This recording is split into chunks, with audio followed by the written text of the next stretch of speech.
Thank you for joining us one more time on A Certain Sound. In the book of Hosea, if you have a Bible, turn there with us. We're in chapter 6. And here's what's happening.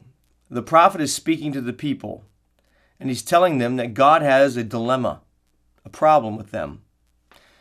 He doesn't say anything about sin, but he does say something about their goodness.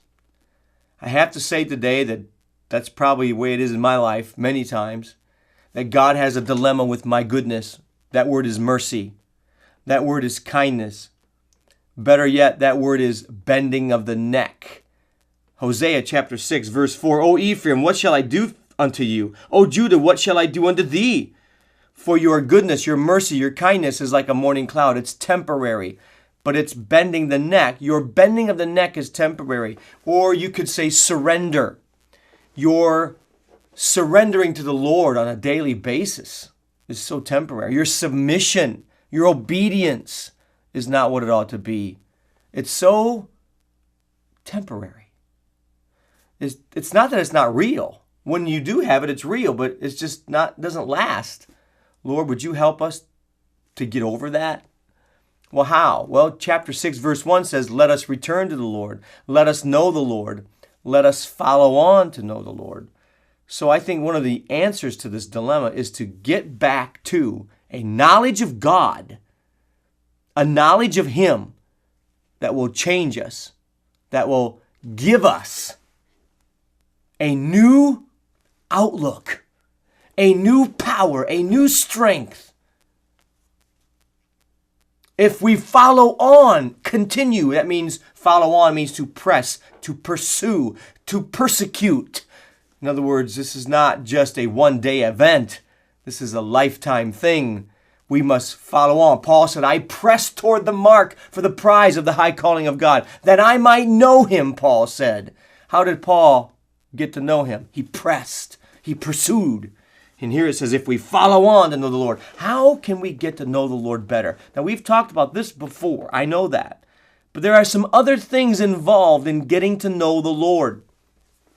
And if you have a Bible, I want you to turn to Exodus 33. I want to share something with you in just a short time that we have left. Exodus 33. Here's what it says in verse 13. Moses is speaking to the Lord. Now therefore I pray thee, if I have found grace in thy sight, show me now thy way. Get this, that I may know thee.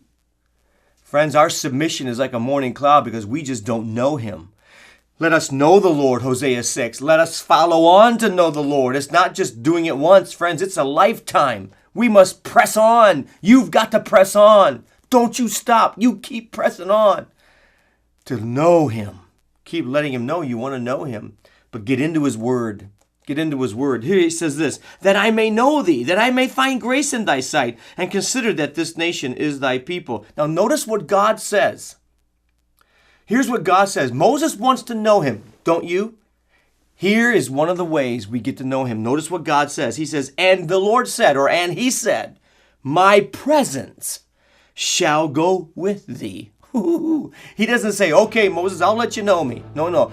In response to Moses' desire to know Him, God gives him His presence. Friend, if we want to know Him more, it's time to cultivate His presence by spending time with Him. In His presence is fullness of joy. Let's follow on to know the Lord.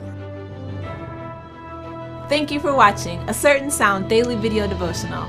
Be sure to sign up for the iTunes podcast or daily email of A Certain Sound when you visit us online at www.acertainsound.com. A Certain Sound is a ministry of Word of Truth Christian Center in Bowling Green, Ohio. On behalf of Word of Truth Christian Center, I'm Sonetta. God bless, and we'll see you tomorrow.